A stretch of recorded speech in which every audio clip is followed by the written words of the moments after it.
So either after a 2.5 to 3 minute car ride or a 30-minute bike or walk, you come to Disney's private beach house. Now, the beach itself is not private, however, the beach house that connects you to the beach is private. You will need your key card to get in. Here you can see the shuttle bus, which runs between 8 a.m. and 5 p.m. And there you can see people biking into the underground parking garage. Now, that is the beauty of having this beach house.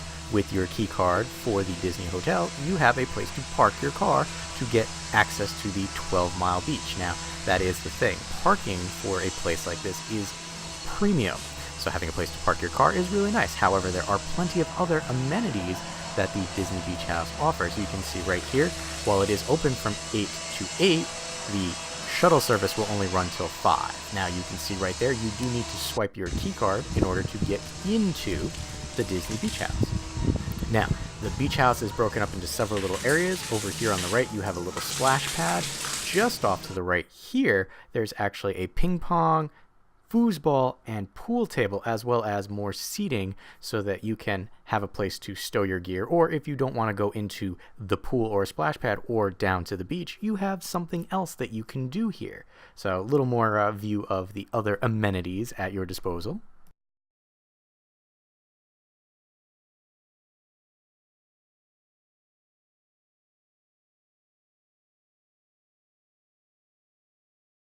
Now, I do realize that it sounds very quiet, and that's only because I had to cut the audio out because there's lots of copyrighted music playing in the background as you walk around here, and there's just no getting around that. I wanted to kind of take that out. So I will talk to you as we go through this. Here you can see there's plenty of seating on the brick stone face here. Now, again, as we're walking down the right-hand side, you'll notice the theming is very still very beach house, very shore, seaside type stuff. Here you've got plenty of loungers right up against the pool. Now, the pool, I'm fairly certain, is heated because, well, we had a board, which you'll be seeing a little later, that says the temperature of the water. That building back there is actually where you can get some food, as well as a little indoor club area. When we went, you could see it's kind of cloudy and nobody's here because it was like 65 degrees and nobody was really hitting the beach or the pool that day, but the cast members and the few people that were here were inside that building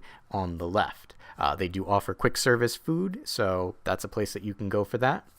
And over here, more seating, more indoor space, and then we're just gonna walk up the other side of the pool so that you can see the seating, as well as in the background there you kind of saw there were some life preservers. On this side is also where you would pick up towels. You don't have to provide your own towels, they are provided for you.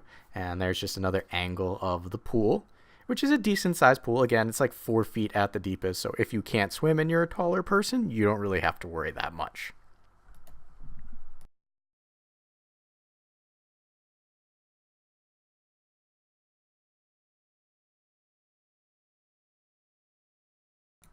So like I said, there are your life preservers, there are restrooms on premise, which is nice, and then a board of things that are happening. As you can see, because it was cold and off season and nobody was really around, there wasn't really anything happening. Now we're going to go back down the same way we came. You saw that no diving sign. There's Signals. So Signals is the quick service. So that area right there is where you could get your meals. And we're just going to kind of walk down this way because I want to see the beach from this angle, as well as this giant GE spotlight that we're coming up along. Primarily, it was this interesting blue piece here that I was wondering what it was. There's actually a wheelchair that you can borrow from the premise that you can take down that blue road. Now, what I neglected to do was show you that on the right-hand side, there's stairs that you have to go down to get to this area. You do need to swipe your key card to get back to the beach house, but you do have showers so that you can get the sand and salt water off of you before going in the pool. Now, I did say that they had a wheelchair to go down that blue street, to think of it as, and what it is, it's a special wheelchair with large wheels that does not sink into the sand. And that's the thing, if you go down this way, you have to go over a sand dune. The other way, they have a cut right into it. You just use the wheelchair. And right here, we're far enough away from the copyrighted material, so I will let you enjoy the sounds and sights of the beach.